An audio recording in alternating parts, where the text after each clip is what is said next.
2 linggo na lang, pasukan na ulit sa ilang paaralan. Sasabay sa dagdag gastos ang mahigit 2 pesos per kilowatt hour na taas singil ng Meralco ngayong Hulyo. Tinanong namin ng mga kapuso online, anong gagawin ninyo para magkasya ang budget sa gastusin? Sagot ng isa, magbabawas muna sila sa paggamit ng appliances para makatipid sa kuryente. Magpapaypay na lang daw ang isa habang ang isa pa gagamit ng kandila bilang ilaw at magbubukas ng bintana para hindi gumamit ng aircon. Magkukusot daw muna ng labahin ng isa pa para makaiwas sa paggamit ng washing machine at magtatakda na lang ng oras sa paggamit ng telebisyon. Tsaka pag walang gamit ng rep, tanggalin mo. Yun na lang ang diskarte namin dyan para makatipid kami. Magtitipid sa pag-electric fan, total medyo malamig-lamig naman na. Tsaka sa TV, iwas-iwas na rin. Total, may cellphone naman eh. Apektado ng rate hike di lang mga bayarin sa bahay, kundi pati sa negosyo. Mahina na nga raw ang bentahan sa tindahan ni Luisa.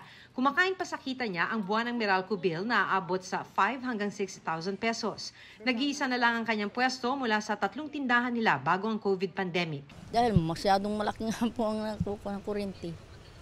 Generation charge ang may pinakamalaking ambag sa rate hike, sabay sa pagtaas ng transmission charge, buwis at iba pa.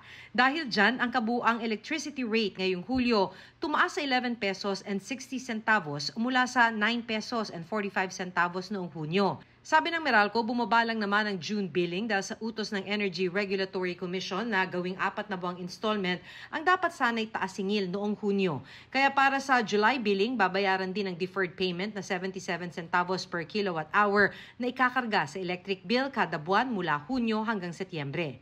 Meron na kaming disclaimer as early as last month na pagpasok ho ng July, anticipate nyo na po na malaki yung magiging pagtaas sapagkat babalik sa dating normal na level yung presyo ng kuryente plus yung sisingilin na deferred cost. Ang electricity rates depende sa konsumo mo ng kuryente. Kung higit sa 200 kilowatt hour ang konsumo mo kada buwan, mas mataas din ang singil.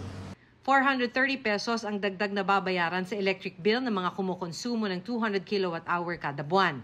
860 pesos naman sa mga 400 kilowatt hour ang konsumo at mahigit 1,000 piso kung 500 kilowatt hour kada buwan. Susubukan pa raw kumapit ni Luisa. Tsaka po kahit mahina at ganun ay tuloy-tuloy kaysa naman mapatigil. Sa Agosto, may pag-asang bumaba ang singil. Inaasahan kasing bumaba ang demand sa kuryente, kaya't maaring bumaba na rin ang bentahan nito sa spot market.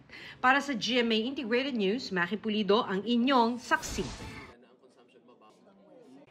Mga kapuso, sama-sama tayong maging saksi.